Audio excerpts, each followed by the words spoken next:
episode of the LCK podcast.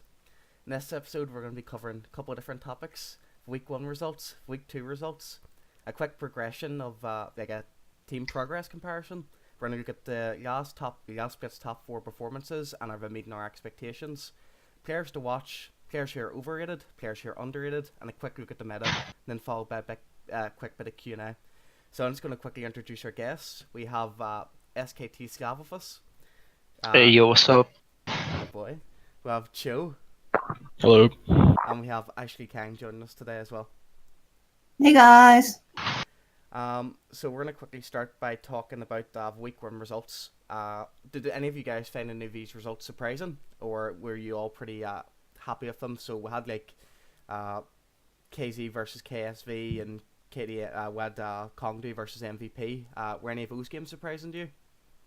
So we're gonna start by talking about the games that stood out, Yeah, like memorable. yeah. If you thought any of them were surprising or anything.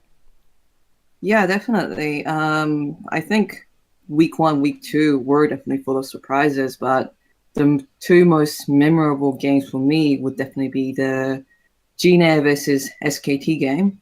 Mm-hmm. Heart. Yeah. That was very memorable in many, many different reasons, and also Africa versus the KSB. Mm-hmm. Well, Yeah, which was more heartbreaking well, why don't you? than exciting. We'll touch a bit on Africa versus KSV. What did you guys particularly think of the series? We'll start with you, Slav. What did you think of that series? Africa versus KT. Yeah, sorry, KT. I don't know why I said that too. Yeah. I mean, specifically, I think Spirit played very well, especially compared to the last two splits he's been playing on Africa. Which a performing Spirit, like as we know from like previous years, is probably one of the better junglers. So it's really good that he managed to actually keep pace with Score. And on that note, Score has definitely been not playing as well. Like his mechanical like ability has definitely been showing its age, considering like how old he is. Yeah. Usually he's been able to. Sorry for interrupting. Usually he's been able to, keep up like mentally with the game, but maybe the meta just doesn't suit him right now. Would you agree with that, Joe? Would you think Score fell behind a bit this series? Yeah, like in general, from what I've seen from Score, his mechanics have definitely been subpar compared to last split. Like as Slav said, it's probably his age starting to show. He's been in the older spectrum, one of the oldest OGM players still playing from the like old days. I don't think KT played particularly bad in this series. Like they played okay overall. It's just typical KT where they choke or they do stupid shit that doesn't make sense, like stupid individual mistakes getting caught out. Basically the usual. So like KT is such a weird team to me. Like I put them first in my power ranking because they finished first in the Kespa Cup, which is a very important tournament. Everyone wants to win that one. Of course. So yeah, it kind of sucks. I just want to see more of this team. Like I want them to solve their individual mistakes and start communicating more as a team, because I think a lot of the issues KT has is just communication issues all across the board, which is kind of weird considering how long that team's been playing together. But yeah, I hope they manage to solve that really quickly. Yeah, talking about age, I think a lot of people forget that Ambition is also one of the oldest players out there. I think he's actually the same age as Score. And Yeah, around there. Yeah. Yeah, Pardon? they're both around the same age. yeah, exactly. And even though he did have to move out of the mid position because of aging, I don't think as a jungler his mechanics has gone anywhere. Like has degraded anywhere. So yeah, I think for KT it's definitely the communication issues. Maybe there isn't one source of truth when it comes to shot calling. Yeah, I'm not too sure. Like mechanically, individually, I think they're amazing players, but maybe they need to reorder their shot calling a little bit. On that note, they do have a new coach since their old coach stepped down. So that also could be contributing to like the dissonance in the communication structure. Maybe the coach, like the previous, like I think actually the communication like in spring last year was definitely better than it is now from the first 2 weeks. But what we've seen, maybe the new coach isn't really facilitating the kind of communication that actually needs to be going on, like between the players, both in and out of game.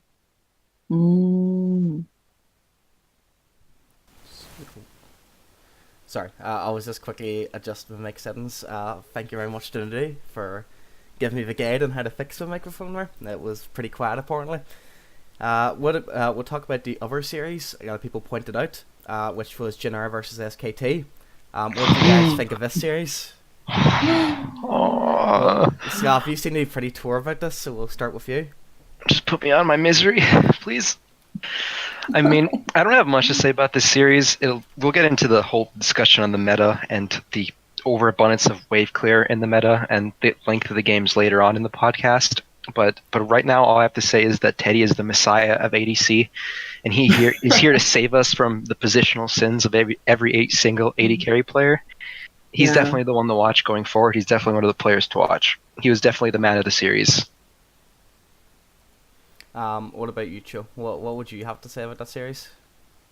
I think this is the year of Jin Air. This is their meta. This is the year Jin Air wins LCK, finally. Honestly, Jin Air, like last split, they had a pretty good early game, but like everything else sucked. And this year, their early game is again pretty good. They look really good in it. I think they're one of the best teams in LCK in terms of like gold differential at 10 or 15 minutes or something.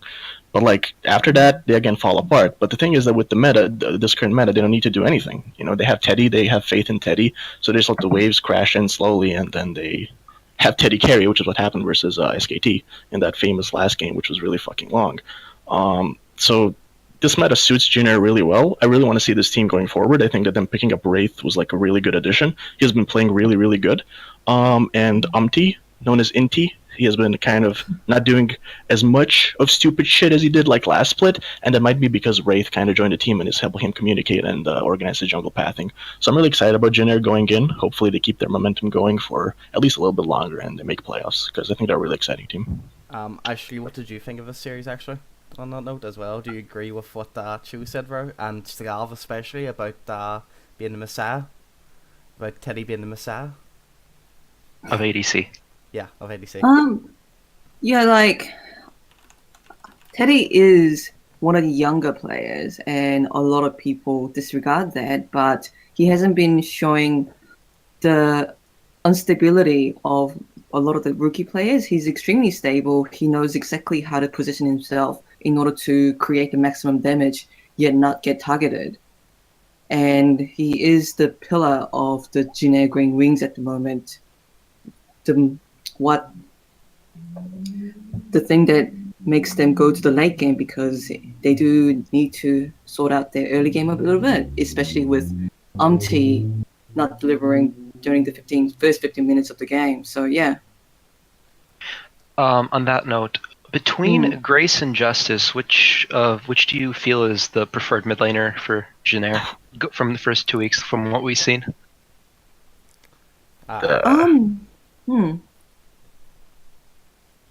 I don't know. I'm gonna go with Justice. I don't think both of them are particularly good. Like they're all bottom of the barrel alongside Ian in terms of like mid laners in the league.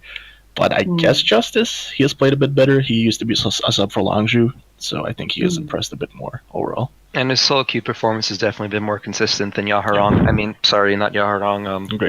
Grace. He renamed for some odd reason. I thought his old name was better, but yeah, Justice was consistently like top 20 on the ladder, so he definitely probably has a higher mechanical ceiling if we're going by solo queue. Go ahead. Really, this is a bit of a off-topic question, but one of the credit I want to give to Jin Air on their performance against SKT was it was a 90-minute game. It became more of a mentality and stamina game rather than a mechanics game. And do you guys think that at that point, teams like KT or even Kingzone would have faltered and opened up the gap that SKT would have dug in? Or do you think that the Jin Air's composition at that time, having Sivir and Israel, just made the game unbeatable past 60 minutes? I definitely think there are issues with SKT's draft, because Ezreal, especially when you go late game, just is loses power completely, especially compared to the Sivir, and especially against Azir. Late game Azir is a nightmare, especially for an Ezreal. Yeah. Ezreal just, I don't know. Israel just wasn't able to do like any trouble. And if you watch the game, Bang died in the same spot, like literally a few minutes apart, like literally the same spot, like literally within like 500 units in the same spot, because he wasn't able to do anything. And then it just happened. He was like, getting a bit desperate. Yeah. And then Right. Faker just got randomly caught by Umti and game over. Yeah. Unlucky, never lucky. Yeah. Is there any other things you guys would like to note about that series, or do you want to move on to the next series? Is there anything? Yeah. Let's move on. We can talk more about the SKT stuff later. Yeah. In particular, the rookies, which is unfortunately the issue for spring 2018 SKT. Well, would anyone like to touch on KT versus MVP maybe, or KDM versus BBQ? I'll do KT versus MVP. And KDM versus MVP. MVP in general. Friendship is dead.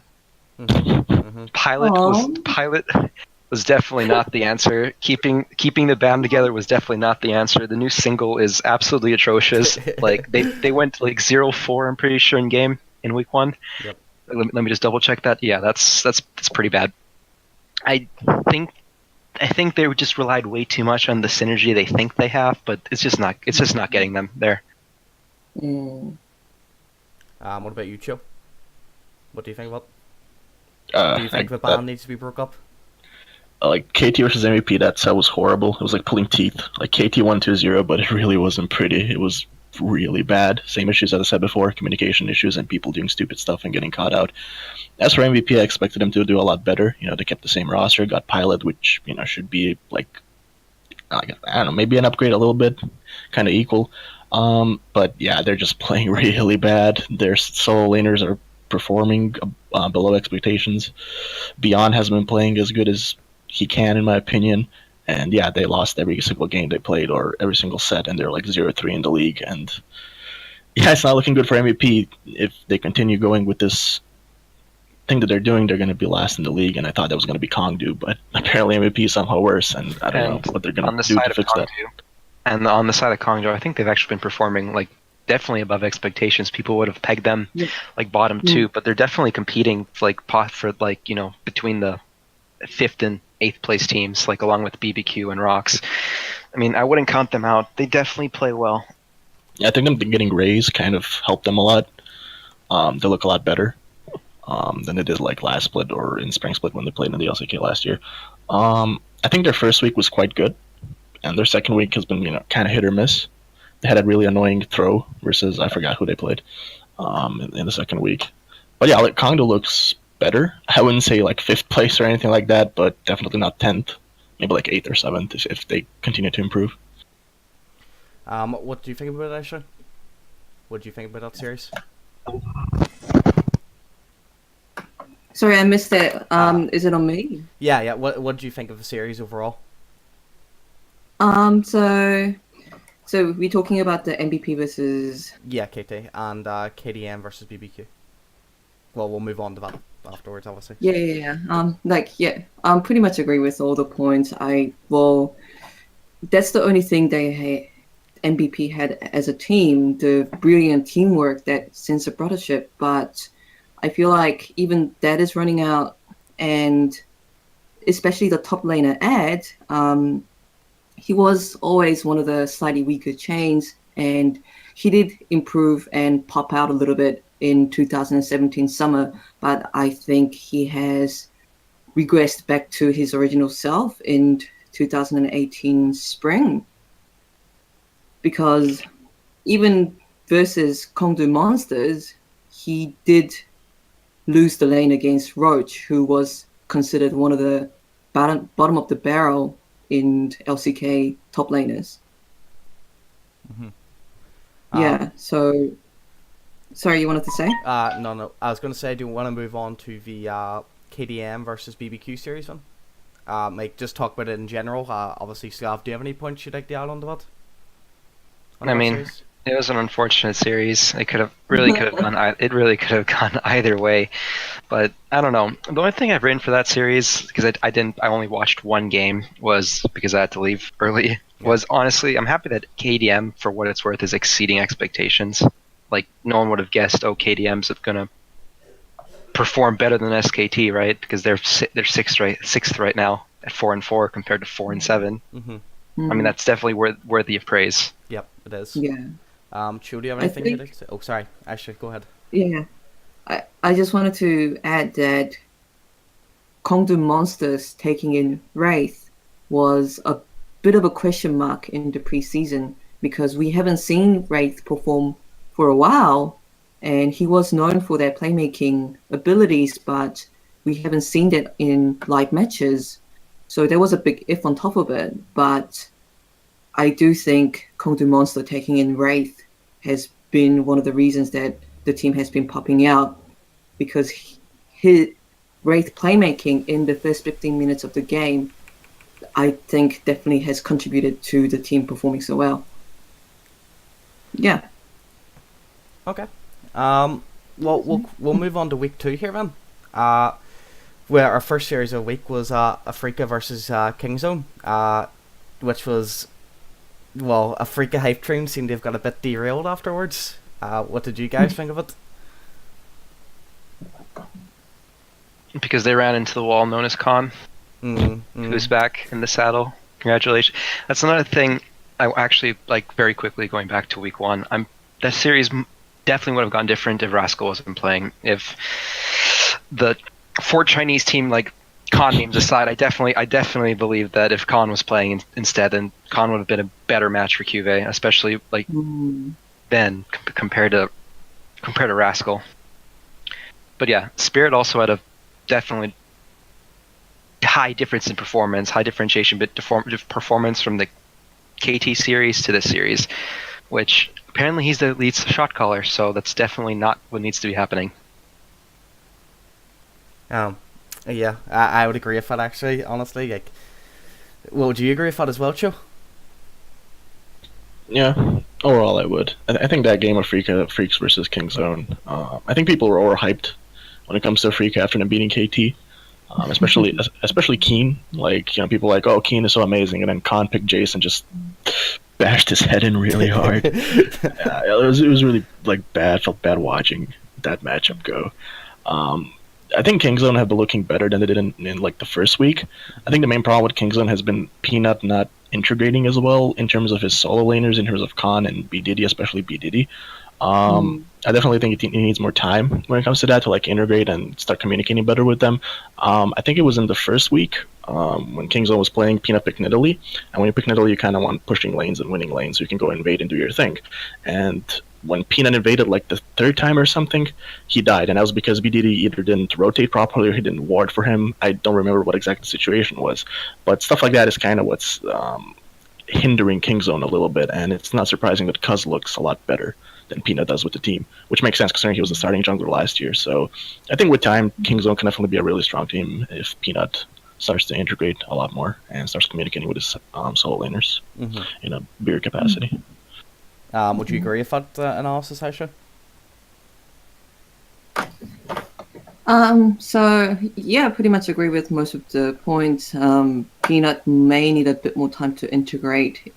There has been times where he invaded in the jungle and there was definitely a lack of communication between him and BDD or him and the top laner. So for now, Kaz definitely seems like a slightly better fitting puzzle to what is Kingzone compared to Peanut, but I still have a lot of trust in Peanuts and I hope he pops up later in the season.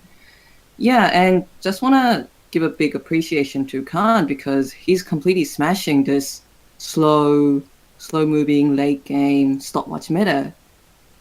When you give him Jace, especially, just his presence completely changes the speed of the game. And yeah, just want to really give out my appreciation to Khan. He's such a beast, Yeah. He's definitely changing the pace for what top lane is right now, considering it's normally just Gnar, GP, I don't know, staring each other menacingly from across the way. It's definitely very boring. Like having Jason Fiora being played by Khan, and he's just a magician when he does it, and it's just a treat to watch every time. Because LCK is such a high performing competitive league, and it has become very difficult to want a single player to pop out because the average standard of player has risen so high, and for a single player to define the pace of the games as well as the pick ban, I think that's pretty amazing. So we all agree Khan is an impressive player then. Pretty far Best above. in the world. Yeah. I mean, Of course.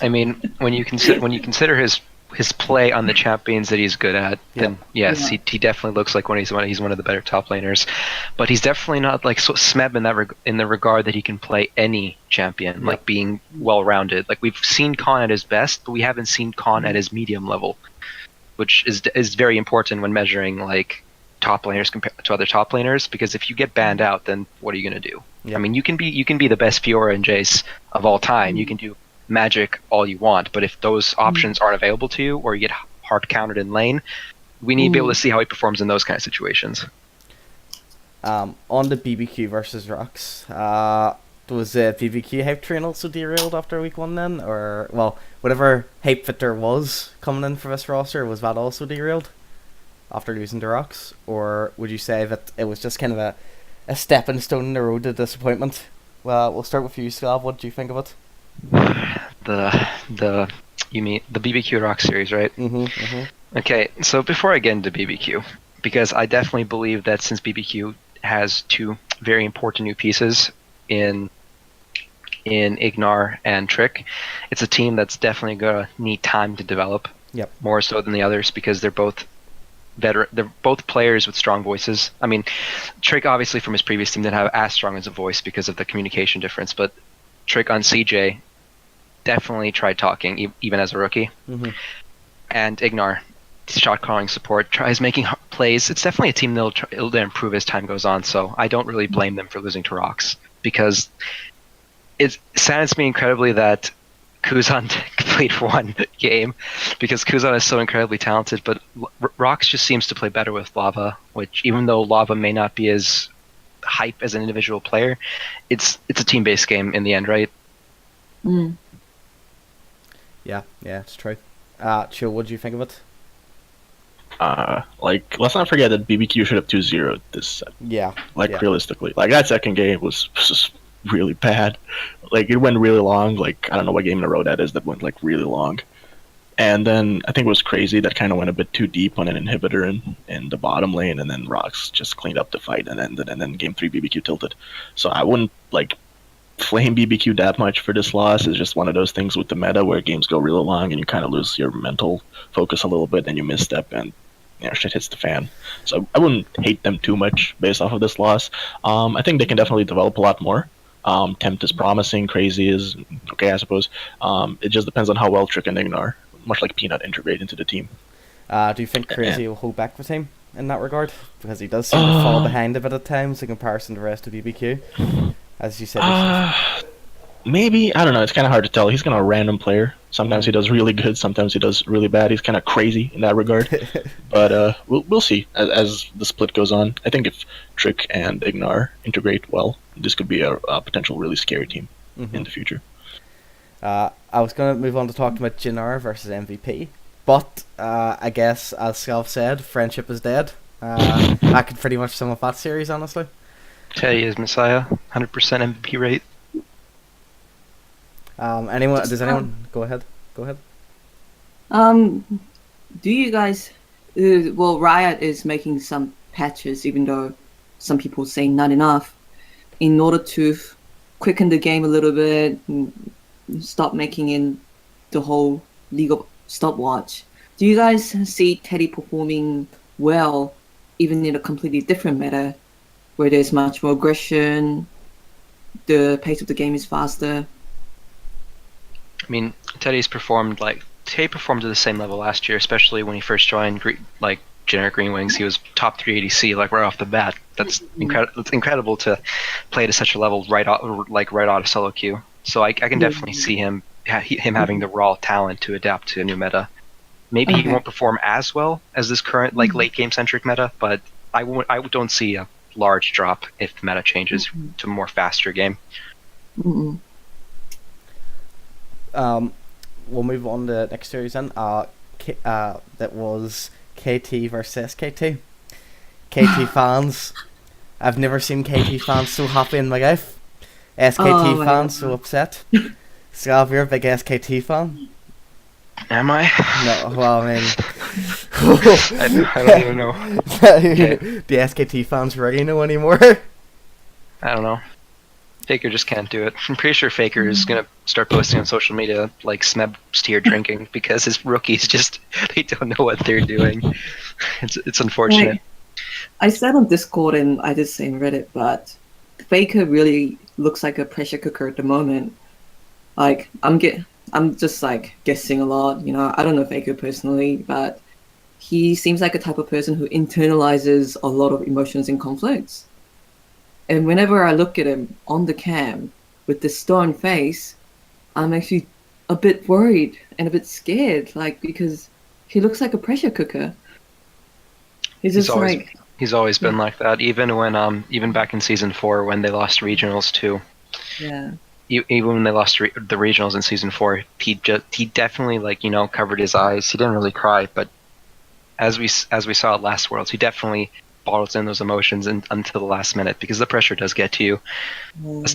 Because he sees himself as the best player and that no one's on his level. And when stuff like this happens, obviously the pressure just compounds compared to like even other high performing players because he is in his eyes the highest performing player. And if he isn't, and losing, it doesn't matter how well you played. If you lose, it doesn't matter, right? Yeah. And he carries a different level of responsibilities in his shoulder. The season 4 Faker versus the season 8 Faker. Because, season 4, he was still the player who won the Worlds, but there were other things going on in Korea, many other players were popping up, and he was not everyone could call him the best player in the world, but in season 8, he has almost created a mythos against his name, and I think the responsibility on Faker's shoulder as a person will be, 10 times greater compared to season 4. He has more to live up to, What about you, Cho? How do you feel about SKT at the moment? Yeah, they don't look good. I guess it's like the nicest way of putting it. It's just that the rookies aren't performing up to the necessary standard. Like Kantara has been getting destroyed in every single lane. That's why they started playing Tall more and more, who I guess looks a little bit better, but still it's not enough to like make the team that particularly good. Wolf in the jungle has been really bad. Like Wolf reminds me of Ambition and Score. Kind of when they started jungling, like you can see he understands how the jungling works on a basic level, but he's still not fully comfortable with the role. So he's gonna need more time in terms of developing fully as a jungler, and that might take a little bit.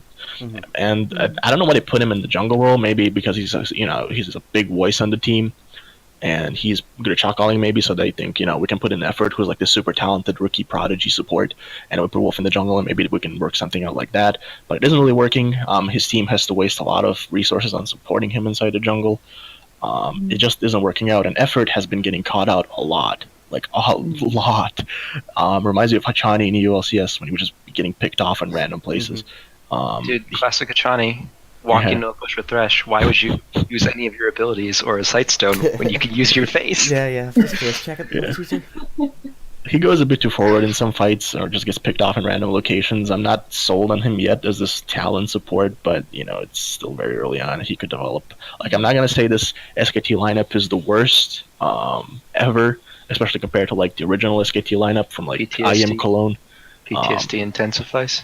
Yeah, or season 4. Like, I'm gonna say there's potential here for them to develop, especially if like they want to start Blank a bit more. I'm not sure why Blank isn't the starting jungler. Like, that's really weird to me. There's like potential here. It's just like how long can SKT wait to develop this potential, because the split isn't that long. There's like 7 weeks remaining or something. Yep. So it's gonna be rough for them. Any final points on that series, or shall we move on to the next one? We'll talk about it more when we talk about team progress. Yep. Rocks versus KDM. 2-1 to Rocks. How did everyone feel about that series? I'm more impressed with KDM staying competitive than Rocks winning. Bottom half of the table is definitely going to be more interesting. Which is it's a good thing. It's nice to have like middle of the pack teams and maybe even bottom half teams competing for that, last playoff spot. Anyone else have any points on the series they want to add?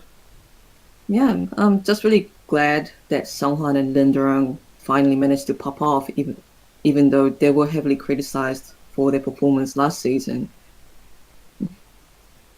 Fair enough. Anything you want to add, Joe? Yeah, I agree. I think Linderang got MVP for that series when he played Vlad. He played really good. That his last game 3 or something. He zoned the entire Kongdu. Yeah. Yeah, who would have thought? Yeah. Yeah. He basically zoned the entire Kongdu team by his own. He was really crucial in team fights. Songwan is performing really good as well. So yeah, I'm impressed by Rox.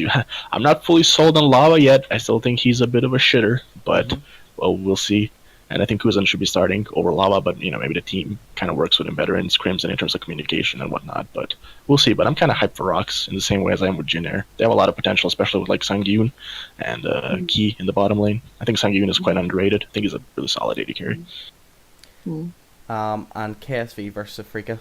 It's the last game of the series of this week. What do you guys think about? Actually, well, something else. So close. If anything, this definitely shows that KFC. Oh my god, KSV is definitely immortal. They're not, just because they won Worlds does not mean that they're like immortal giants like Rox Tigers from 2016 or anything like that, where they're just going on a complete tear. Hopefully Afrika isn't permanently tilted from how they lost, because it was a pretty soul-crushing defeat considering the HP on that Nexus, but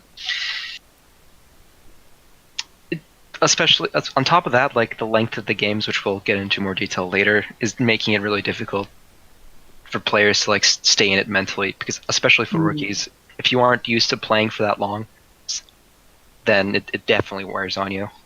Yeah. Especially the emotional impact if you lose after putting that much effort into it. Yeah, but the sheer pressure of playing that long and sitting on stage for that long would be driving you insane. So it would, like, especially in this meta, if you're a rookie, imagine having the potential to play 3 games that were up to 60 minutes long. It would drive you insane. So it would. Does anyone else want to add anything to that series on top of what Slav's added? Just want to add to that maybe the rookies not performing so well maybe contributed to the games going really long, because we did just talk about how effort is getting caught out a lot, but if I remember correctly, he was starting to get caught out after 40 minutes of the game when you kind of lose the focus. So that's maybe the longer games are attributing to the rookies of SKT even not performing as well as we hoped to. Yeah. Anything you want to throw in there, Joe? Do you agree with that sort of sentiment? The pressure is really getting the rookies? Yeah, I would agree with that. I think in general this matchup had quite a poor performance from Crown. Like in week 1, Crown was really good. It was like one of the main reasons why KSV looked as dominant as they did, but like week 2 he looked really bad. Like Kuro's Azir just demolished that entire game 1, I believe it was. Ambition also wasn't that great. Like they had KSV subbed in Haru, picked Rengar, the son of Dandy, and he basically did a lot of work. Like that bot lane fight where he just bursted the enemy AD carry. So yeah, I think that was the main reason why KSV was able to win. And like the thing is that Afrika Freaks had like triple inhibitors down with a Baron buffed minions pushing in, and they lost. Like that's just something about the meta. I'm not sure what. Maybe that is shit, but something's not particularly right here. Because like you think, well, Afrika Freak is just shit. They can't end the game, right? But it isn't that. This has been happening multiple games. Teams can't close out. Teams aren't able to push their advantage, and like something's wrong here. Yeah, something's definitely wrong. Something's Afrika right. Afrika 11k gold ahead still loses. Fusing of Legends in 2018 one. I think the real thing we've learned is that Gathering Storm is secret hidden OP in this meta. Yeah, needs to be abused. Well, we'll move on and compare some of the team's progressions from week 1 and 2. How we thought they got along, or if we think they've progressed or regressed, or where we think they could improve on. So we'll start with KSV. Does anyone want to jump in on KSV first? That must improve to their part. Maybe the ambition sometimes, he has a bit of an up and down, but it's good that they have Haru to move in to fill that gap, as we have seen in the game we just discussed, KSB versus Afrika. And yeah, looks pretty perfect. They kept the same rosters, and the teamwork still looks very tight and spot on. So not much to comment there either. Would you like to throw anything in about KSV stuff? Yeah, they're definitely like the top two team, like along with probably KZ, and I'd probably give KSV the edge right now, since considering their team has stayed together and then they're not trying to mess with Peanut or anything. I'm definitely not sold on Haru, because if we remember last spring, it was like this where like Haru was playing over Ambition and Haru was just dominating, and people were like, wow, the second coming of Dandy. And then when it came down to it, he completely shot the bed, which was just very depressing for him, because then he didn't play at all for like a long time. Ruler's continuing his great form from Worlds, which is really good because a strong ADC is necessary in this meta, especially on the patch that they're currently playing on. Relic Shield got nerfed, so that might change, but I don't think it'll affect Ruler that much. He's definitely working well with Core JJ. And Crown showing signs of returning to form. If he does, then I can definitely see KFC making finals and winning. If Crown can reach like the same like top 3 mid in the world levels that he did between 2016 Worlds and Spring 2017. Chu, would you like to throw anything on to that? Yeah, that's basically it. They look great in week 1, a bit weaker in week 2, but overall I think they're the best team in the league at the current moment. So everything Slav said stands. Do you think that the meta shift, if the meta does shift, do you think this will affect them a bit, or do you think this is just a case of they'll smash anything you throw at them? I don't think the meta will matter. I still think they're going to be a very dominant team. We'll move on to KZ then. Who wants to start with that? Slav, I know you're a big fan of BDD, so maybe you'd like to start. Everyone knows that BD is probably the best mid laner of all time. Faker was just copying him copying the future. Everyone knows that. But important points, difference between Rascal and Khan on the roster is night and day. So I would almost completely like wipe away the first loss against KSV. I don't think that really counts, if you can say that, because Rascal is just definitely a downgrade in all aspects of play. He's not as mechanical as Khan. He doesn't know the matchups as well as Khan, and he doesn't have the communication with the rest of the team like Khan has. And what, I don't know, it's been going around that KZ has diversified their playbook, which a lot of the criticisms from last year when they won Summer was that their playbook was one-trick pony, and no one really exploited until Worlds. If they really have diversified their playbook, then that's definitely what puts them the top 2 for me, because that means they're less exploitable, and if they can get going in the early game, then they definitely can beat any team. Yeah. In a very convincing fashion. They're one of the most convincing teams. So you think this diversified in their playbooks really solidified their play? You think this is what will lead them into being first or maybe second? Let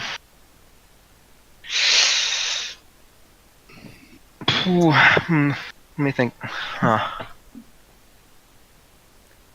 We were thinking about that, Joe. What do you think of them overall? I think they're like the second best team in the league, kind of tied with KT, depending on which KT shows up. As I said, the key is Peanut. If he solves his consistency issues and integrates into the team well, starts communicating with his laners more, it could be a really scary team and a really dangerous threat for any other team going into playoffs. That's basically the main thing when it comes to Kingzone. I think they're a really good team, especially with Cuz playing. And the fact that I have Cuz, and if Peanut returns back to form, that's like really scary. Those are 2 really solid junglers they have in their pool to use. Actually, what do you think of them? Yeah, if you look at Peanut's solo queue performance, even though solo queue doesn't always equate to competitive performance, I don't think Peanut's mechanical prowess itself has gone down. It's just, communication issues, because on a lot of the interviews, BDD and Gorilla has pointed out that Cuz is more of a follower, where he responds to the shot calls of the laners, while Peanut tries to make his own moves, tries to lead the shot calling. And so maybe they have to come in the same wavelength between Peanut shot calling and the laners following it. But if they can pull it out, I think Kingzone can definitely diversify how they are playing and how they kick off the snowball, that once they begin and they start split pushing, Kingzone does become very dominating. So it will be quite interesting how they diversify their strategy once Peanut comes back in form. So the overall consensus here is that we definitely see KC possibly making finals or at least top 3. Mm-hmm. At least top 3, yeah. At least top 3. I'd say definitely at least top 3, if not finals, Do you depending see, how KT performs. Do you see them doing that with or without Peanut though? Do you think Peanut can improve and adapt to this team, or do you think this is going to be another case of Peanut riding the bench?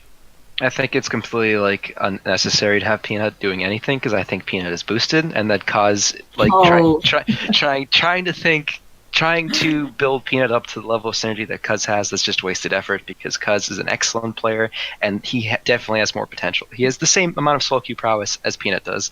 Cuz, I don't know why you try and make Peanut on the same level of Cuz when Cuz is already used to the style of being a follower. Because like the way that the team plays of having two very strong soul laners, Peanut, as we saw in SKT, he's not really used to that. He's used to being more the aggressive battle ward Rambo style, like he was on Rocks Tigers. But that isn't really a big thing right now. Like if that changes, then definitely like put Peanut in, let him go wild. But until the meta changes in that direction, I definitely say that Cuz being Bengi light is the superior choice for KZ. We'll move on to Africa then. They went from week 1 to week 2. There was quite a lot of hype, and then there was quite a lot of disappointment. What do you guys have to say about them? What do you guys have to say about them? For AFS? Yeah. Despite being 8th in the table, I definitely think they will retain their legendary Dark Horse ability, even going back to like when they were Anarchy. It reminds me a bit of like CJ Entis, that you can lose to any team, beat any team, which is maddening for Africa fans. Like my heart goes out to you, Kuro, in the chat. But yeah, I definitely think that AFS could play spoiler for anyone in the regular season. Maybe even in playoffs, who knows, if they make it that far. A lot of people were worried about Africa after Marine left because they thought that they will lose the shot calling pillar. However, Africa is definitely doing quite well in terms of the teamwork. And Keen has been popping off, laning pretty sufficiently against big teams like Kingzone and what's the game that Africa played before Kingzone? Just trying to remember. They played versus KT. Yeah, KT. Yeah. So yeah, Keen has definitely been popping off, and I do think they have a potential. It's just that how would you guys improve Africa's current stand-up? I think if Uv understood the game to a greater level, like some of the other coaches, then that could definitely go a long way. Because Uv is Terran Messiah, so he could definitely make AFS Messiah tier 2. He just needs to understand League as well as he understands Brood War. What about you, Joe? What do you think of Africa? I put him like 4th or 5th at the moment. I kind of want to see more of Keen. I think so far he has gelled well with the rest of the team, surprisingly well. And if he's able to achieve his full potential, could be a really scary laner. Another thing is that Africa has a full 10-man roster, like a sub for every position. Yep. So that's like something they might utilize in the future. I also think that Kramer and Tucson are very underrated in a good lane, especially in this kind of bot-centric meta. I think that's really good for Kramer, as Kramer likes to farm quite a lot in scale. He's also a master innovator. Yeah. So, yeah, I think Africa definitely, as Slav said, has that Dark Horse potential thing going for them yet again. But it's up to them whether they're able to like be a blue shell or something later on in playoffs. What would you guys like to see them improve on? Is there anything in key that really sticks out to you that you would like to see them improve on? Or is it just, as Slav said, sort of coaching stuff? Africa? Yeah. Okay. They're definitely a bit of a fanatic of LCK, so to speak. I do remember on the third set of KT versus Africa, they seemed to freeze a little bit late game when they were like, oh my god, what do we do? Like, how do we do the next rotation? So if they had like I don't know, maybe it's a shot calling, maybe it's a communication, maybe if they were able to rotate a bit smoother. Because I've seen moments in Africa Freaks where they almost seem to freeze, trying to decide between, do we push the lane or do we try to get the Baron? Do we try to get more sight? Spirit. I'll add on to that. Spirit, Yeah. even in his heydays of 2014, he's more of like an idiot savant for jungler. Like he's his Yeah. pathing could be like next gen, like 5 years in the future, like levels of 200 IQ, and like you won't even understand his pathing. It's just so good. But then at times, then he's like he doesn't even know what he's doing. Like he's just inconsistent, and inconsistency is the bane of like dark horse teams like Africa, especially when they have a new like rising star like top laner in Keen. I definitely like if Keen can like he definitely has the potential to rival like other big names like Cuvée and Khan, which it will definitely go far for Africa if he can get to that level. Any final notes anyone wants to throw on to Africa before we move on to KT? Okay, we'll move on to KT then. So for starters, KT, they've beat SKT, they've overcome their ultimate trial. You know, you could argue SKT are pretty weak right now. Sure. I think SKT beat themselves that series, mate. Come on. Yeah, of course. So what do we think And of KT almost lost that one, to be honest. Like, KT almost lost the third set. That's true, yeah. Well, what do you guys think of them overall so far? I mean, this just goes as a blanket statement for all the teams. Like, I wouldn't really weigh like the first round robin. Yeah. Like the first round robin as heavily as we should weigh the second round robin, because SKT was in a similar position before IEM where they were down to 7th place and then they bounced back and actually won that split. So we've only seen 2 weeks of play, so definitely there's more to see. Yeah. But KT, I definitely see them as the minimum like 3rd or 4th place team going forward, and but I also see that their peak is definitely one of the highest, if not the highest, because of the individual talent on their roster, especially when you consider Smeb, who is, like, I'd say without debate, one of, if not the best top laner of all time. Deft, one of the best ADCs of all time. Mata, probably the best support of all time. And then Pawn being just the duelist mid that he is. I think Pawn is boosted like on any roster he's ever been in, but that's fine. Like, they also have Score, who is the best jungler for like 2 years. So talent-wise, if they actually manage to find synergy, and the players even play to 90% of the level, they'll smash anything. It's just finding it. Finding themselves, going on that spiritual journey and finding themselves, and then they'll find the trophy, and then Score will finally have a trophy, and then the entire world collapse because it's not meant to be, but it should be. Of course. Chill, what do you think of KT? Do you mirror what Slav said, or? Yeah, I agree with most of the things Slav said. Like, they have a really high peak. Like, on their best day, they look like the best team in the league, but on their worst day, they look boosted.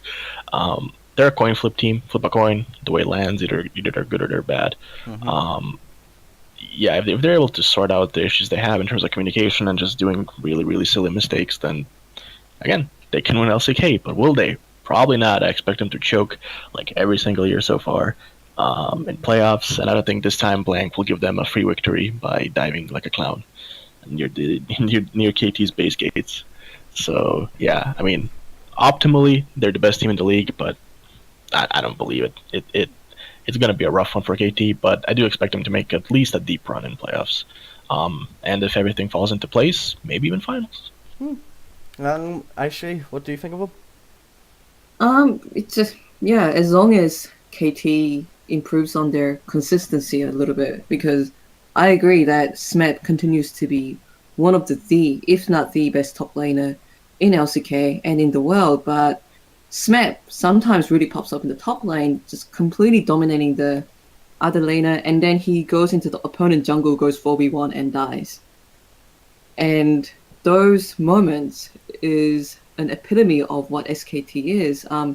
They're amazing individual players, and they are starting to get the teamwork together, but sometimes they're a bit too aggressive, a bit too overconfident, and they overcome it and let the other team turn the game around. And if they can improve on the consistency part, I think KT will already definitely make it to the playoffs, but they could possibly go to the finals.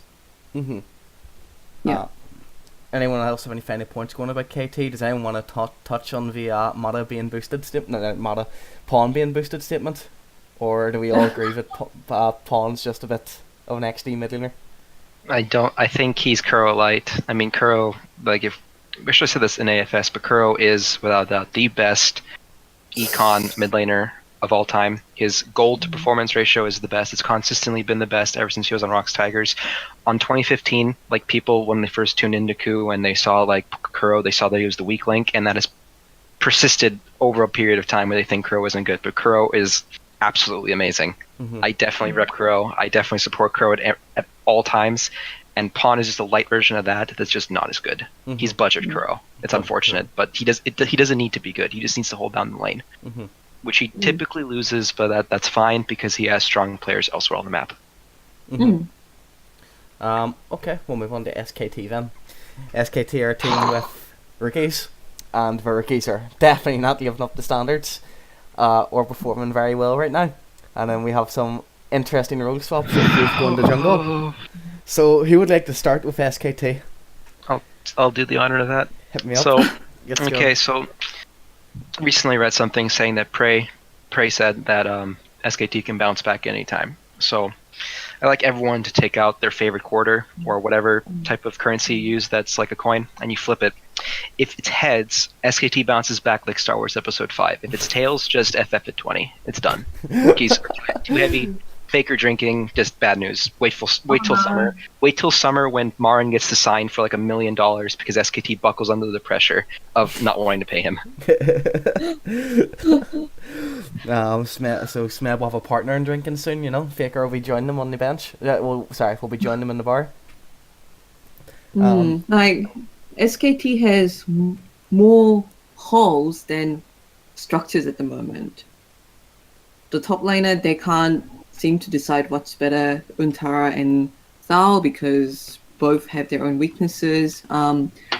Blank, I think he's a great sub. He is specialized in watching the game with Coma, getting some feedback on the current situation from Coma, and moving into the BO3 in the Game 2 or Game 3. He's specialized in that, but I think that he is best as a sub, and the question is whether Blossom or Wolf can fill in the gap. We've seen Wolf perform in the jungle. Yeah, he did pretty good considering that he moved. This was his first time competitively playing jungle, but there has been there is more to be desired, and we've seen other laners moving in order to cover Wolf's performance a little bit. But bot lane effort, he has been doing decently. I don't think he's like the bottom tier support laner, but as we've discussed before, he does have a tendency to get caught out, especially on the late game stages. And it's Faker and Bang, the two veteran players trying to hold up SKT, and I think the pressure's getting to them. They're definitely not used to that role because Bang and Faker are both the oldest players on the team. They're definitely not used to it. Because there's always been older players in previous rosters, and it only get like Faker's maybe not used to that pressure. He's used to carrying, but who knows if he's used to the idea of being the older brother figure, which, as I understand, is an important part of Korean culture outside of the games, like in the team house. Who knows if he's ready for that? Exactly. Especially with the rookies coming on. Yeah, not just in Korea, but in any teams. I really think it's good to have the balance of the senior, more calm, shot-calling figure and maybe a bit more hot-headed, mechanically gifted rookies. And I think KSB and Kingzone especially have that balance really well, and maybe that's the reason why they are the two performing teams. The balance is amazing. Yeah, the balance is Prey and Gorilla, the two seniors versus the 3 rookies, even though Khan's really not a rookie. And this is my really, really personal observation. Again, I don't know the players, but I think Baker, like you said, is a bit more of a carrier. He he focuses on his lane, makes the game work, carries all the game, but I don't personally see him being that older brother figure, mentally taking care of the other players. And that's maybe why they brought it Bengi and Pumandu, because they thought that Bengi could fill that role even though he will be outside the games. Yeah, and same with Bang. I don't particularly see him as the the mentor figure of the other players, even though I still highly respect Bang. So I think that SKT has one too many rookies and not enough senior figures to support those rookies. And Bang's been looking at the door for like at least 2 seasons now, so. I mean, Ezreal's in meta and Bang's an amazing Ezreal, but I don't think Bang's going to reach the same heights that he did on previous like seasons. Do you think, especially not in or out of game. do you think this is due to him being burnt out, or do you think this is just a general case of he just isn't as good as he was anymore? I think it's a case that like his team isn't good enough to hide the fact that he's not as good as people think he is. I think Bang is one of the most overrated players of all time. Which happens, which is what happens when God is sitting in your mid lane. He is a 3 times world champion. Well, Chill, what do you think? Even though I did give Bang a very hard time during 2017 Worlds, I think he did push very hard to somewhat regain his older form, and that's quite respectable. He really grinded a solo queue. Well, Chill, what did you think of SKT? I said everything about SKT like earlier on in the podcast. Pretty much everything everyone else said. Top lane is a big question mark. Kuntara is getting destroyed in every single matchup. Thal is a bit better. I think he definitely has the potential to be a really good player. Wolf, I don't think he's at the level of being a good LCK jungler as it currently stands. Effort gets caught out too much. Faker is an evil hell. I think one of the main things actually about SKT is that they lost Carter. Like, he's no longer the head coach of SKT. I think he's coaching PUBG for some fucking reason. Yeah. So I wonder how much that actually affected SKT in like the long run. Because I think that's quite a big loss actually. Yeah, Kumo was promoted to head coach, wasn't he? And then they took on Bengi and Pumandu as well. Yeah. Anyone got any final points about SKT? If not, we'll move on to Jinnar. And hi, this is the proclaimed year of Jinnar, assuming Rat don't change the meta too much. But Jinnar. Yeah, let's talk about Jinnar.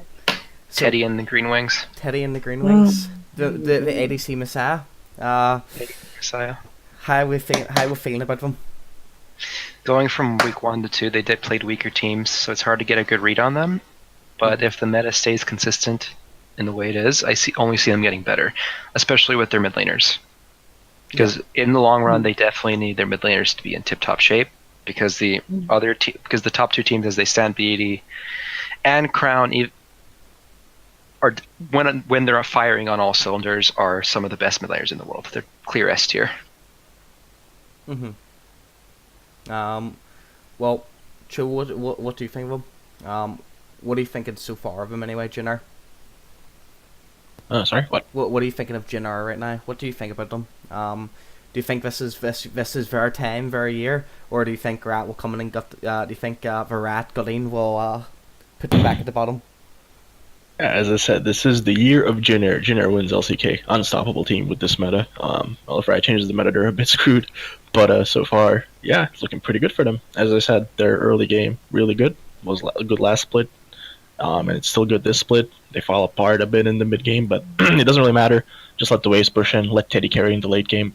They're pretty good at that. Good at playing through bot lane. As I said, the Wraith pickup, really good. UMT looks less shit. So that plays a big part in kind of Jinnar looking a lot better than they did. Last split in my opinion, and yeah, I'm looking forward to seeing more games from them. I think they're a team with potential. The big question mark is the mid lane for me. That's a bit of a shaky zone for them, but if Justice and Grace improve, then I think Jinnar could actually be quite a decent team in the long run. Praise be Teddy. Praise be Teddy. Actually, what do you think of Jinnar Wings? Jinnar Wings. Yeah, really, really happy that like they're performing as well as, which kind of in a way exceeds expectation.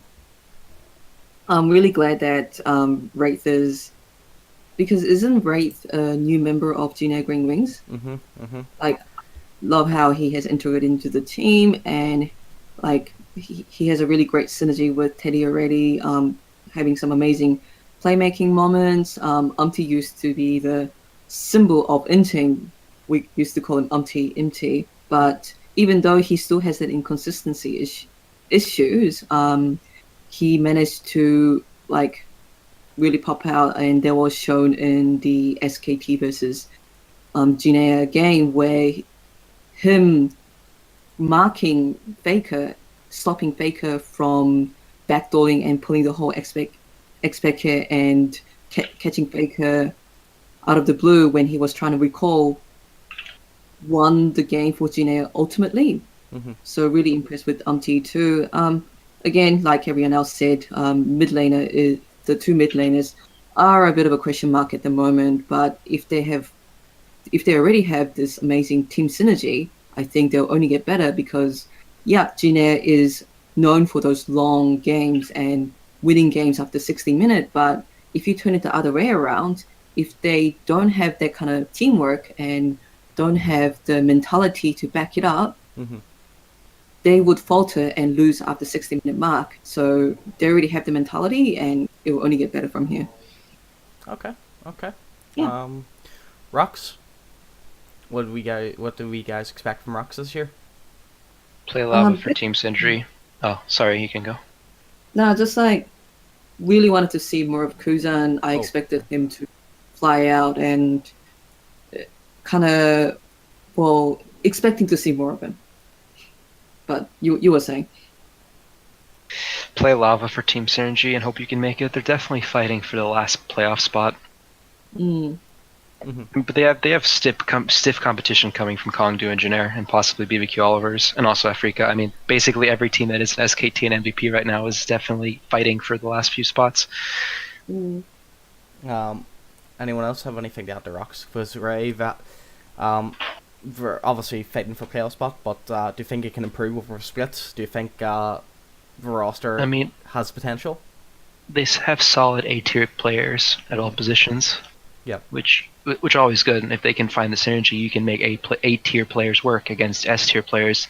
It all depends on how the teamwork and the dice fall down. Yeah. The coin flip. Mm. Only SKT gets coin flips. Everyone else gets die rolls. Well, I suppose you get that for winning the World Championship 3 times. Well, sorry, not 3 times. 3 times over. You have to get some sort of bass. I'm just gonna repeat. No, go for it. Nah, I was gonna say something, not really that relevant. It's fine. Yeah, Rocks Tigers in 2017. I'm pretty much repeating what Cloud Template said. They were known as the muscle. They had some amazing lane phases, but they didn't always have the teamwork or the rotation or the playmaking skills to cover that. And I think the Tempt and Igna joining the team is definitely making up to the whole rotation and the smart players that the Rocks Tigers has been missing. Mm-hmm. And yeah, Trek is really, really versatile player. We can see that by the fact that he picked more of the aggressive champions as well as... Didn't we see him on Ivan? Yeah, Trek played Ivan. Just really respect the versatility, and I think that's going to really allow Rocks Tigers to try many different strategies. So I think that team has a lot of potential. Just being mindful that we have a whole lot of new players in Rocks Tigers, and they still will be working on their teamwork. But if you flip them around, they only have improvements to do from now. So yeah, I think they have a lot of potential, and they will be contending for the playoff spot. Okay. Anyone have anything else you want to throw on the Rocks quickly? No, not really. No? Let's move on to the 3 best teams of all time. Yes. BBQ. Gets up BBQ. A team that I had personally had some hopes for this season, but Crazy's a bit crazy, as his name implies. And Trick and Ignore, well, I don't really want to talk about Trick, so what do you guys think of him so far? You know what? I just talked about BBQ just now. Yeah. Sorry guys, I thought you guys had moved on to BBQ. No, and I just that's fine. The roster definitely has quality talent, and synergy over time will only do them well. Mm-hmm. That's all I can say about BBQ. They're just, with the roster changes they did, they definitely have talented players. Tempt and Ghost are definitely good carries. Crazy not so much. Crazy should probably just be tank Smork, but other than that, Yeah. definitely can see BBQ climb in if they can, find their footing. Okay, fair enough. Anything you want to put on the Vim show? Nope, that's about it. All about Trick and how well he does. If Trick has great games, BBQ looks pretty good. If he falters a little bit, whether it's due to misplays or communication issues, then BBQ doesn't look that good. I do think, I think they have potential to grow as the split goes on, and we'll see. In my opinion, it's all about Trick and how well he does. Sorry, I mixed up BBQ and Rocks Tigers, guys. I sometimes mix the It's fine. But yeah, pretty much what I said. Versatile jungler, really good that Igna is coming in to do the playmaking. Ghost seems pretty stable. And yeah, they will be contending for the final spot on the playoffs. What do you guys want to talk about? Kongdu Monster. Interesting team. Do you guys have any interesting things you want to say about them? Unpleasantly surprised. Yeah, exceeding expectations. That's all you can say. I mean, Soul, we've known for a while that he's a fairly good ADC, middle of the pack. But Raze has definitely been, elevating the level of Kongdu, which is nice to see. Do you think he'll continue to elevate it, or do you think this is just a start of a split performance while all the other teams are just sort of building up again? I mean, you can say that for any team, but I don't know. Kongdu, I definitely don't think Kongdu will be last. I think there's a certain other team that's definitely slated for last. Oh, don't worry, we'll move on to them. Anyone else have any points about Kongdu? Anyone? No? Alright, we'll hit up one of the friendship crew then, the boy band. We'll hit up MVP. Let's have a chat about MVP. Team's dead, Jim. Team's just dead, dude.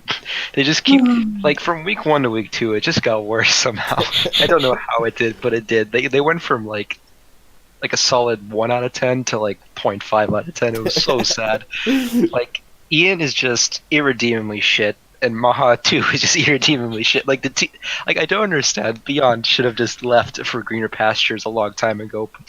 He must love his brothers in arms on MVP way too much, because just jump ship, please don't waste your talent on that dumpster fire of a team. Oh my. So we're definitely getting kicked out of the league then, you'd say? Relegated? I'd say they get relegated. Yeah. I don't remember the last time a team went 0-6 since 2015. This is some Samsung / Banu tier heresy coming from MVP. Anyone else want to throw anything on the MVP fire dumpster? They should have gotten a top sub instead of a ADC sub. That's all I want to say. Pilot wasn't good enough to be a sub anyway. I know Maha is shit, but Pilot is not the answer. Fair enough, then. Fair enough. Anyone else want to throw any rubbish or any trash on the MVP while we're doing it? Just get it all out there. No. No. Fair enough. Let's not lower our status by talking about MVP, please. Well, let's talk about where we think the top 4 will be this year. Obviously, last year it was regular split, by the way, not playoffs. We had KZ at first, KT at second, KSV at third, and SKT at fourth. Do we think they'll be about the same this year, or do you think KSV will be first this year? KSV will be first. Regular season. KZ second. KT third in regular season. Okay. Chill, what about you? Yeah, same. KSV first, Kingston second, KT if they stop anything third, and Figure Freaks fourth or something. And Ashley, what about you? My heart is saying that I should rate Kingston first, but I'm just gonna be rational and say, yep, it will be KSV coming in the first space if nothing dramatically changes. Kingston second and KT third. Fair enough. In comparison to last year's top 4, do you think these teams will solidify their positions as good, or do you think it's a case of the other teams will get better? Obviously, the teams will get better as the split goes along. But do you think that these will be easy runs for some of these teams? Like, do you think KSV will just stomp everyone for the next couple of weeks, or do you think it's a case of, say, Kingzone will get better and maybe pull it back a bit?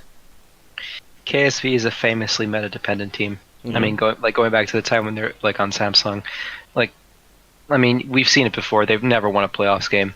For all we know, they can just dominate the rest of this like split and then just lose 0-3 in finals or something like that.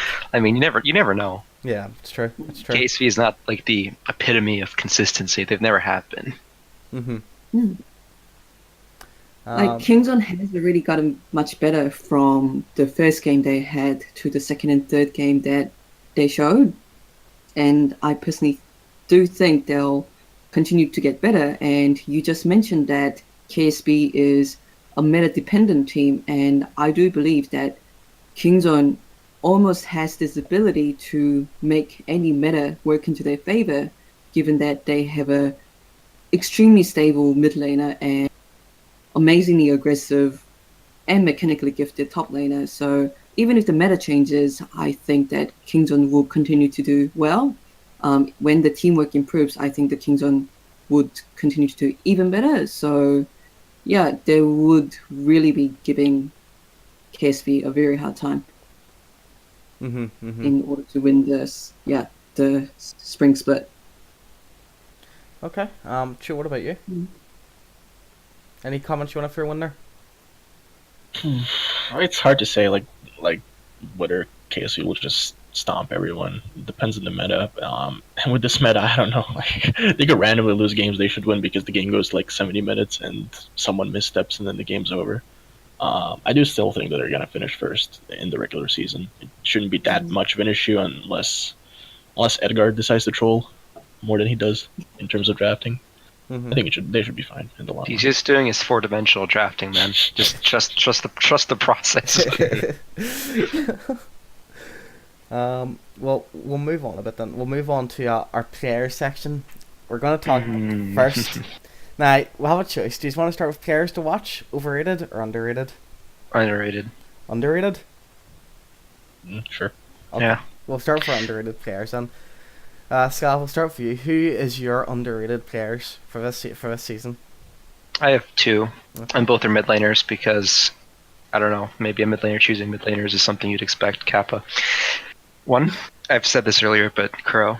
It's been a meme since 2015 that Kuro is weak. He's definitely he's probably definitely the best player on Africa, and like I said, he is the best econ mid laner to ever play the game, and I highly respect him for that. And secondary is Tempt. I think he was highly touted by Apto. I think he's very talented, and he can definitely give any of the S tier mids a run for their money. It's just a shame that he has to get used to a new jungler. Yeah, of course. So far, I think he leads KDA. I mean, obviously KDA isn't an all-important stat, but he's definitely not inting like some other mid laners. Coffee and. What about you, Joe? Who's your underrated players? I have a couple. I have two supports, Tucson and Wraith. I think Tucson has been playing really good so far in the season. Him and Kramer are a really solid lane. He's had a couple of really solid engages that helped his team. Same with Wraith. And I think Wraith is a big reason why UMT has kind of improved in terms of his jungle pathing and overall work around the map. My third player that is underrated is Lava. In general, I think Lava is horrible. I don't think he's a good mid laner, but with the way he has been playing these last few games, he has looked solid, I would say. Not terrible, pretty good, I would even say, but he's kind of playing these champions like Corki, like Karma. They're kind of like there to cover your weaknesses in the mid lane. They don't take like much brain power to play. You play Karma, you press RQ, and you just push away. It's not hard. Mid lane meta with Unsealed Spellbook is just so horrendously like cancerous that it just like you can't really see a very strong like difference between mid laners anymore because you just can't punish backs anymore because they'll just instantly teleport back with Unsealed Spellbook. But I definitely agree with your point that Lava is definitely an underrated gem, and he'll definitely get better with time. Yeah, if he's able to keep up this current form, then he might develop into a really good mid laner, but we'll see as time goes on. And my last player is going to be Lindarang. I think he has been playing really good, like in that game versus Kongdu. His lad was really, really strong, zoning off almost the entirety of Kongdu's team in a bunch of team fights, even got the MVP for that, and maybe he's finally showing some signs of potential. But we'll see as the split goes on. Yeah. Actually, what about yourself? Underrated players. I only had one in mind, and yeah, I'll have to agree with Slav on Kuro. Everyone's been sleeping on Kuro since the Crew Tigers, Rocks Tigers days.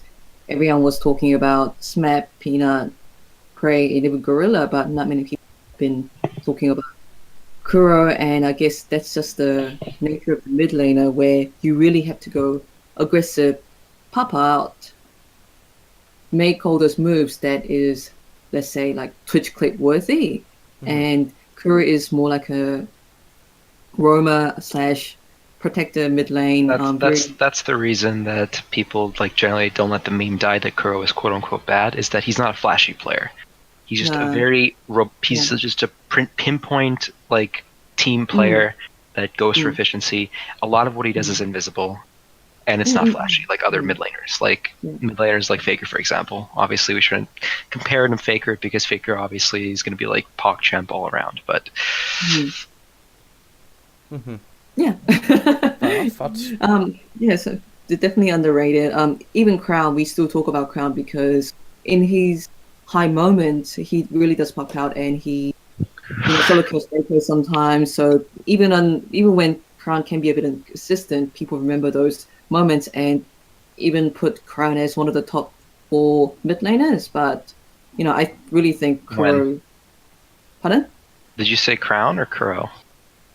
I think even Crown, people remember he's more poppy players. So therefore, yeah, he's definitely Peter Popoff, unlike Kuro. But like I said, I think Kuro is definitely like on the same level as him. He just plays a different style. Yeah. So I think Crown, due to his playstyle, is underrated compared to, let's say, Crown or Horn. Okay. Yeah. Fair enough. Anyone else got any underrated before we move on to next? We'll talk on the players to watch next. So so Chill, we'll start for you. Who are your players to watch? Nobody. Nobody? Actually, I don't have any players to watch. Maybe Yukal, if he ever gets a game. He's probably going to be alongside Rush. He's been a beast in solo queue. I want to see him play.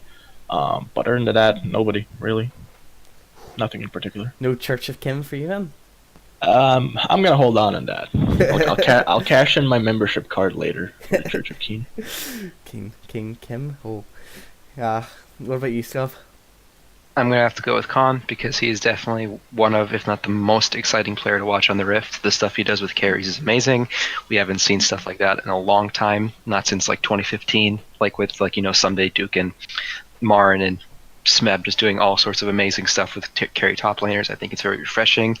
I think Hashinshin would be proud. God bless.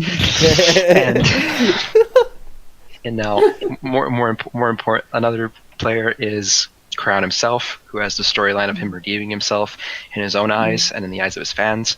If he can return the form, it's going to be amazing because Crown in form is one of the the overall best mid laners that we've ever seen in LCK. Top 3, like in positional wise in the world, which is amazing. Okay. He's very solid on the champions that he plays. What about you, Ashley? What do you think of your players to watch? Yeah, just I guess like watching out for everyone, but I'm actually interested in Thal and whether he is able to step up from where Untara is and fill in the gap that SKT is lacking. He's quite a new player. I don't think that we've seen a full potential of who Thal is because he only started this season, and I'm really keen to see whether he's gonna show the side of him that we've seen in solo queue. Peanut, I'm really keen to see whether he is integrated back into Kingzone and show what people have been expecting out of him, so to speak. So, or whether he is really going to die down and Cuz is going to the starting spot. yeah, I'm kind of interested to see whether those two players perform. But other than that, just LCK in general, I guess. True, true. You always have to watch LCK. The players are always pretty well, 90% of the time pretty high quality. What I'm about also overrated? neglected to mention that BD is the best mid laner of all time. Of course, you should watch him. Of course, of course. Always watch VDD. You learn something, you know. Hmm. Overrated players now. Who are our overrated players? Peanut is so boosted. Honestly, people, like at least on Reddit. I'm just gonna go by Reddit, and obviously that's a horrible thing to say from the get go. But people tend to see the streamer and the person, and not the player. His summer and worlds were inexcusably poor, and I saw all of the excuses and all of the shilling for Peanut. It was actually like, what are you doing? And it's like, obviously I can excuse his first 2 weeks on a new team because he has no synergy with either his mid or his top laner, and those are very important positions on the team that he's on. But I still don't see enough people rating Peanut what he is. Just not as good as he was on his Rocks Tigers days, and people need to admit that because he is very just like Samsung or KSV now. He's very meta reliant. What about you, Joe? What do you think of that? Do you think Peanut is also overrated? A little bit. Yeah, I think the general community kind of overrates him a little bit. As Slav said, he's not as good as he used to be, or as consistent. The only thing he's good at is smiting and stealing objectives. So yeah, I would definitely agree with that sentiment that he's, I wouldn't say horribly overrated, but definitely a little bit. But my main overrated player is Wolf. Because I've seen a lot of players, a lot of people on Reddit or elsewhere say, "Wow, Wolf Jungle, he isn't that bad. He's doing good." No, he's doing fucking horrible. If you go take a look at every game Wolf has played in the jungle, the other jungler tracked him every single game. Every single game, the opposing jungle managed to track Wolf, which is fucking impressively bad. As I said, he understands the basics of jungling. He's a smart player, but he's not fully there yet in terms of being a good or effective jungler. So when I see people saying like, "Wow, Wolf Jungle is a good solution for SKT," no, I'm sorry, he's not. He's not good. Don't look at stats. Don't go to like Best GG and see like, "Wow, Wolf is top 2 in stats." No, look at how the game plays out. He is not doing particularly good because every single time the other jungle manages to track him, which is not particularly good when it comes to jungle pathing. So yeah, he's my overrated player. Fair enough. For pretty good reasons, I'd say as well. Actually, what about yourself? I definitely have to agree. Wait, sorry to interrupt you, but I definitely have to agree that everything, absolutely everything that Joe just said is correct. Wolf is overrated SKT player number 5,000 boosted by Faker. I'm sorry, he's just not as good as people think he is. Yeah. I mean, he's not bad. I'm not saying he's bad, but he's definitely. You know what? I'll just say that he's just as good at support as he is at jungling. Wow, that's that's a bit of a spicy comment there, dude. Ultimate spice. So actually, what about you? Who your overrated player or players? I really don't like the idea of saying that a player is overrated because I think teams in general really exceeded expectation this season, except for maybe MVP.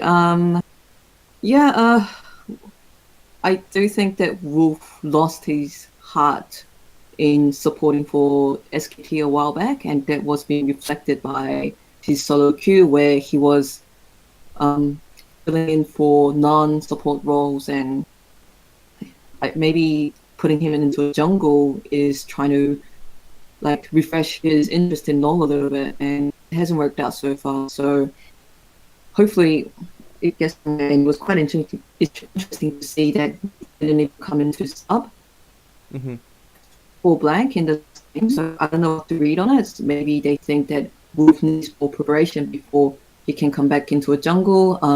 Maybe it's the health issues that everyone has been murmuring about, but I'm not sure. Peanut, everyone knows I'm a huge Peanut fangirl.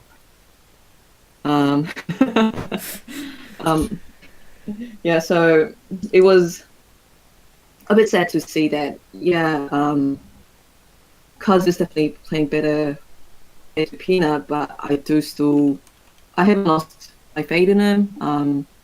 Still, it may be a teamwork issue, and he's still been popping up quite a lot in solo queue, and he's still definitely got the mechanics and the physique, and if he can get the communication issue improved, yes, Kingzone's gonna have really two amazing junglers, and I think the best position to have a sub player is in jungle because they control the whole entire map, and if Kingzone has two very, very impressive top tier jungler, that'll become a very scary thing.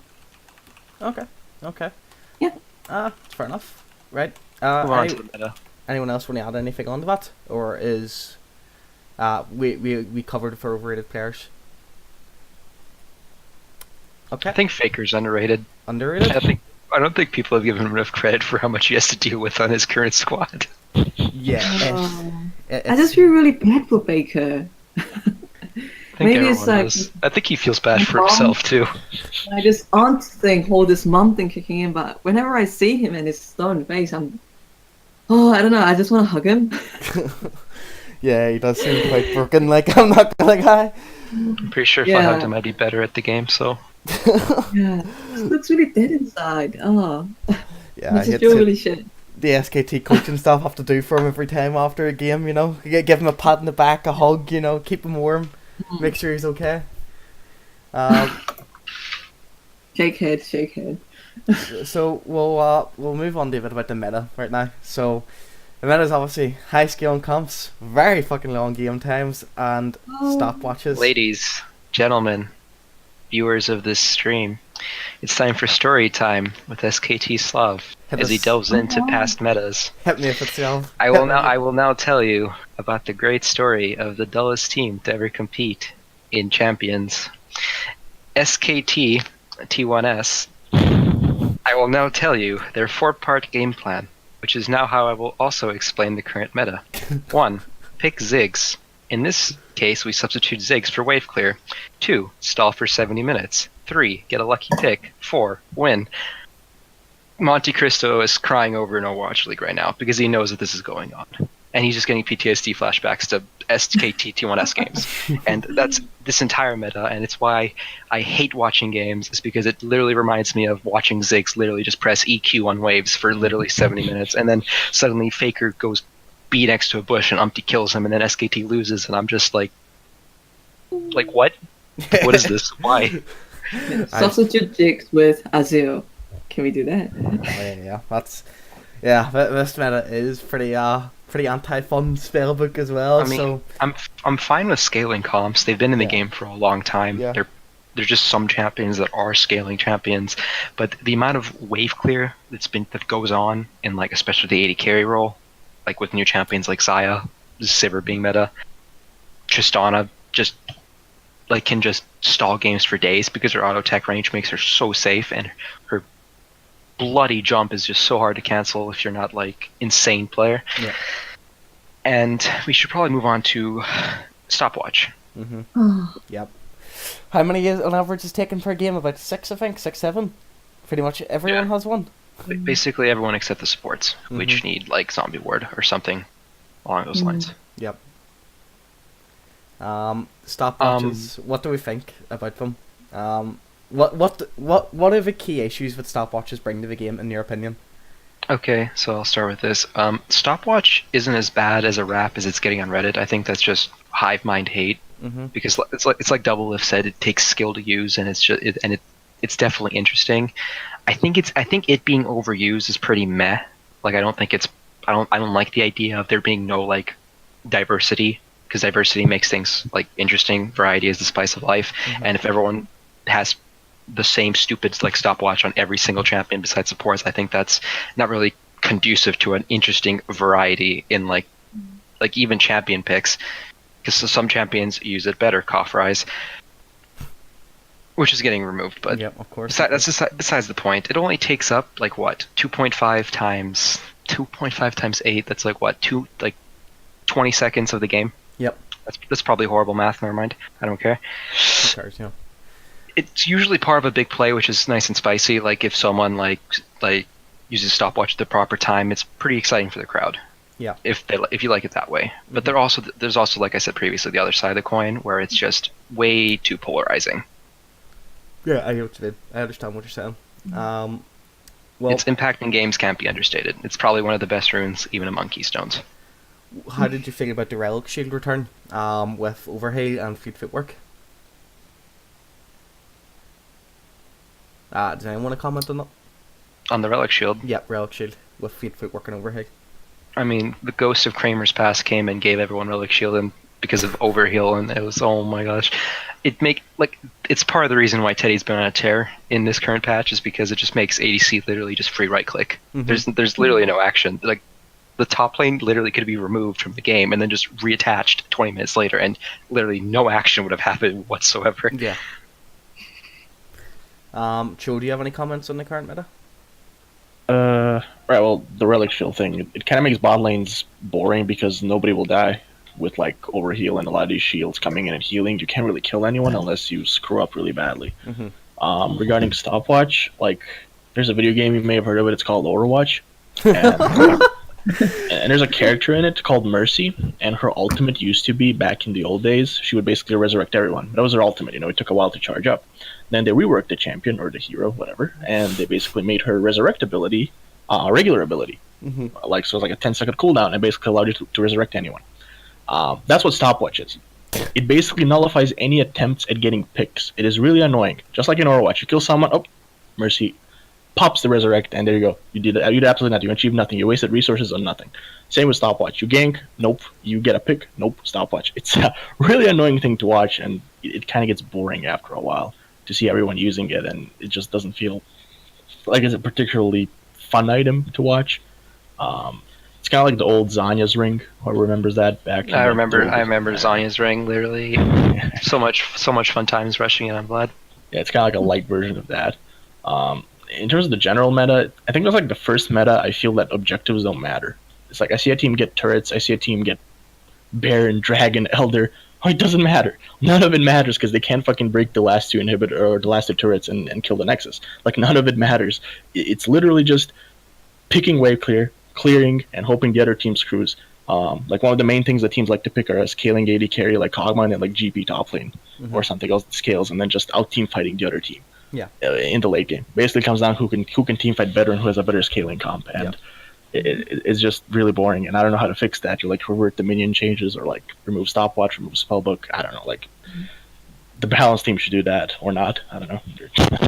I mean, top lane's a shit show too. Yeah, it is. Yeah, the entire meta is just like all over the place. It's not particularly fun. It's kind of like I don't know what's worse, this or season 4. It's close.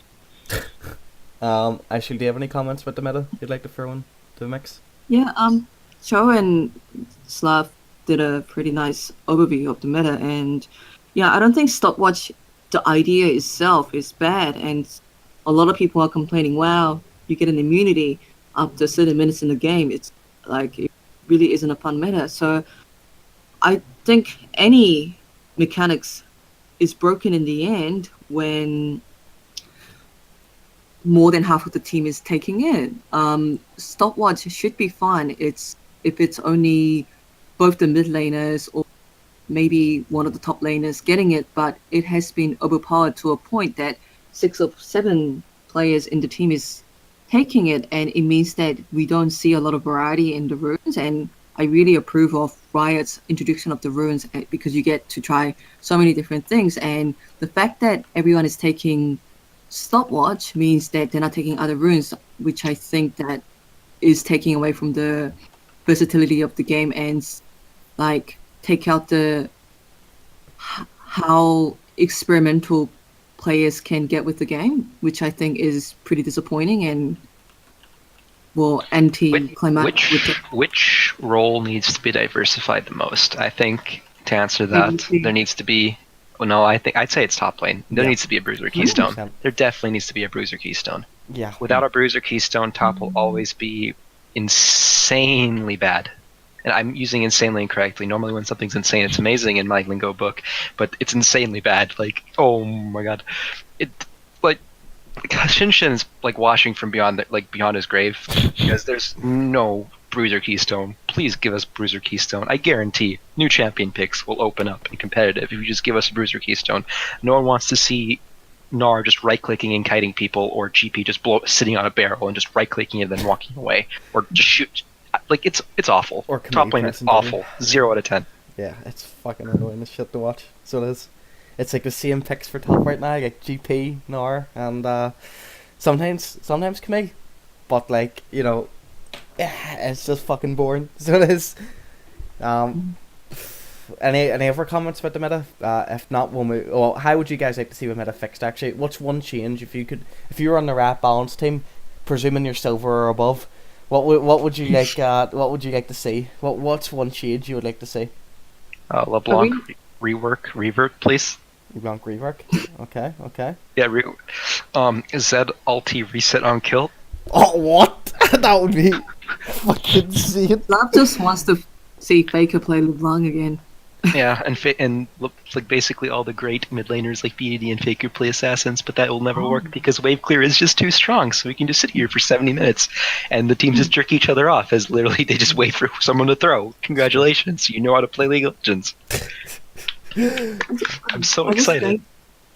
I just think that Riot went the right direction with the runes. They just really need to rebalance things a bit.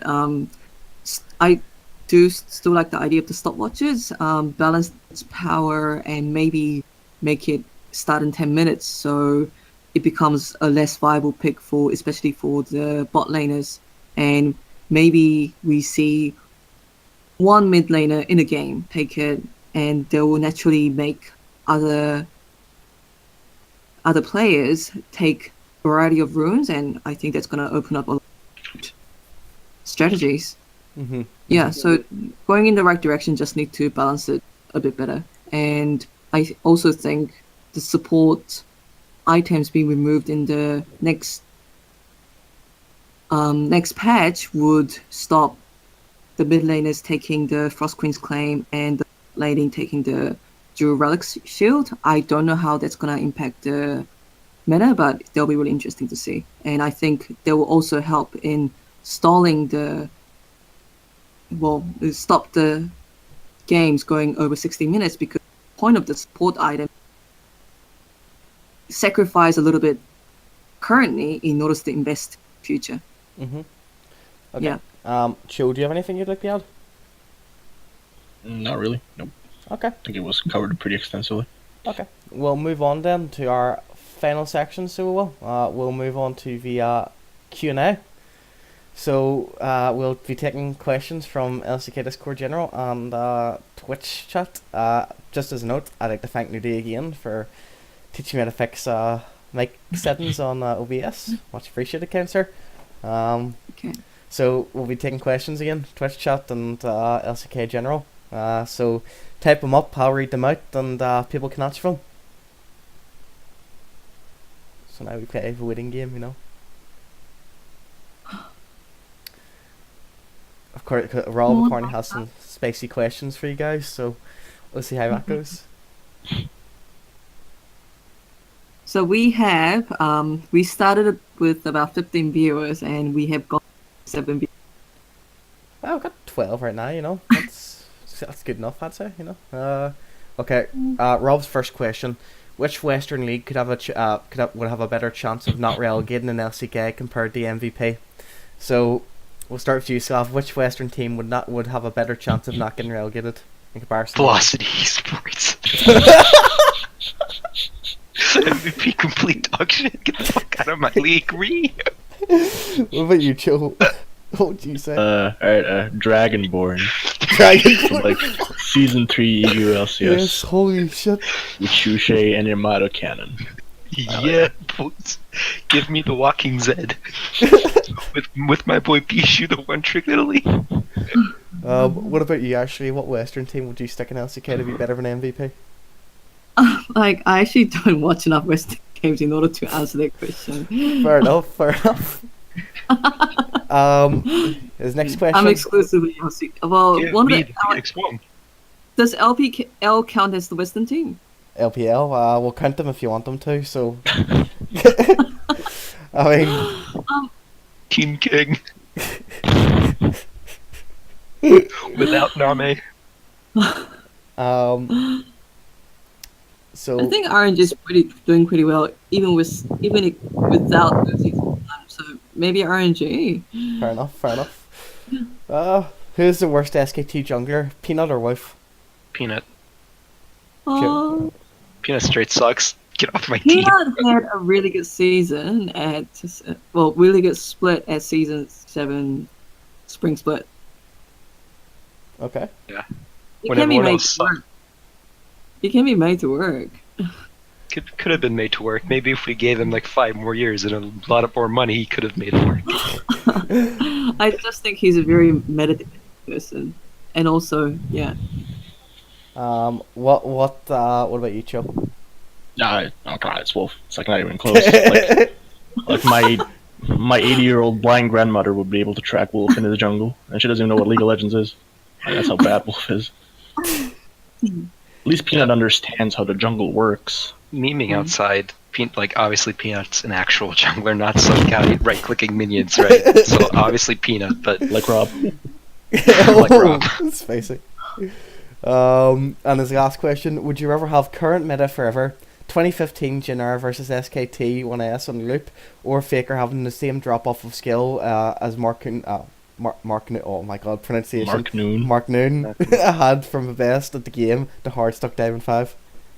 If Faker was hard stuck Diamond 5, then that means BDD would have me on SKT, and that would be the greatest day of my life when I'd be like, praise whatever ultimate power exists in the world because BDD's on my team.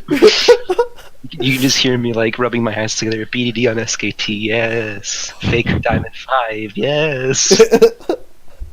What about you, Cho? Which one of those would you choose for your dark timeline? The third one, because sorry Faker, but I don't want the other two options. What about you, Ashley? Which one would you choose out of those three? You actually gotta repeat the question for me. Okay. Would you rather have the current meta forever, or 2015 Jinnar versus SKT1, or Loop Faker having this? Jinnar on Loop, or Faker having the same drop off in terms of skill as Someone pronounce that for me. Mark Noon. Oh, Good man. why do you ask this question? Yeah. So which would you choose? I'm like, can I just pass? Like, Yeah. You can me pass it if you want. visualizing either option just gives me physical pain.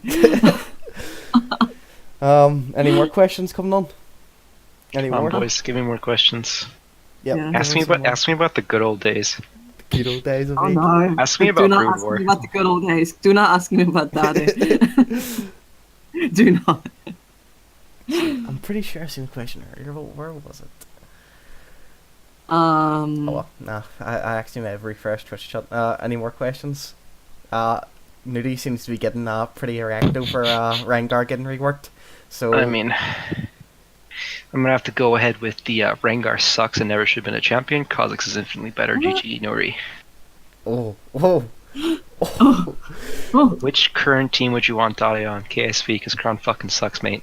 Yeah, we get the Dade award too. You know, I think it's good.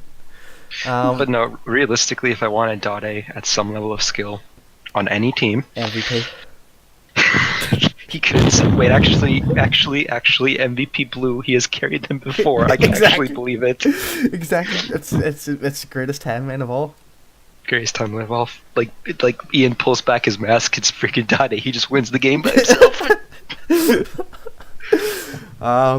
Flames asked, why is Martin a shit. Fuck. Why is Martin a shitter? Martin a shitter. Holy, my English is on point tonight. That's per usual. If we go back to the greatest timeline that is 2014, we saw that Marin was the quote-unquote faker of top lane solo queue, but he was definitely not as skilled in the actual competitive department, because his jungle at the time, who will remain nameless because he is just as boosted as any other bad jungler of all time, rest in peace, he's plays so aggressively, like it feels like he doesn't know what a jungler is. Marin it just feels like there is no jungle. There's only me in my top lane. There's only me and my blade and the enemy's throat. And then when the guy shows up behind him and kills him, like he's like, what do you mean? What do you mean it's 5? What do you mean it's not a 1v1? What about you, Chill? What's your opinions on him? Oh, for Chill. Mewtwo. Chill. Chill. Sorry. Yeah. Chill. No, it's fine. Sorry. I don't know. I kind of agree with what Slav said. He's a bit too smart for his own good. Like that's why I Likes to knew he fight. likes him so much. Kind of reminds me of how Wicked had his approach to top lane back in the day. Is that if just play like the jungler isn't there all the time, doesn't matter. Just fight the other guy. If you die, you die. I think that's part of the reason why I always put Duke on a higher level than Marin, is because Duke was the same level of smork, but he understood the concept of the enemy jungler, and he managed to survive ganks, which gives him another level of dimension better than Marin. What about you, Ashley? What do you think of Marin? Like, you know, in the English channels they call it the top syndrome. Mm-hmm. In Korean we call it 탑신병자, and I think Untara has none of it, and Marin has 200% of it. That's and, true. Yeah. Like, he works in specific teams where the jungler is very passive and pretty much lives as a passive ward / counter jungling bot. So he's he only works in a certain teams, but his ability to dominate the lane, especially on certain champions, and I always respected Marin very highly. His ability to teleport at the back of the enemy line. I'm surprised that Marin and Spirit weren't like best friends, because they're both idiot savant. Yeah, that's. Yeah. But he has that really good ability of getting into position in team fights, and I believe that he is streaming on Twitch again, and main aim is to boost his rank in the challenges. Mm-hmm.